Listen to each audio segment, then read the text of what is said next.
สวัสดีเจ้าคลิปนี้นะเจ้าเป็นช่วงกำเมืองวันละคำสองคำนะเจ้ากะขอเสนอคำว่าซุปแปลว่าสวมใส่ความหมายขึ้นอยู่กับสิ่งของที่สวมที่ใส่เข้าไปนะเจ้าว่าจะแปลว่าอย่างเนาะยกตัวอย่างเช่นซุปหมวกแปลว่าใส่หมวก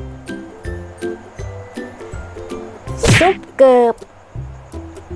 สวมรองเท้าหรือใส่รองเท้าซุปถุงมือแปลว่าสวมถุงมือแต่ถ้าเป็นพวกเสื้อผ้าก็จะเป็นใส่เสื้อใส่เตียวแล้วแต่ว่าเลือกใจแบบใดนะเจ้าใครสามารถยกตัวอย่างเกี่ยวกับซุปก็สามารถคอมเมนต์ตั้งหลุมคลิปนี้ได้นะเจ้ามาแชร์กันเนาะแล้วก็อย่าลืมกดไลค์กดแชร์กดติดตามแล้วก็กดกระดิ่งจะได้บ่พลาดคลิปใหม่ๆแล้วป้ากันใหม่คลิปหน้าเจ้าบ๊ายบาย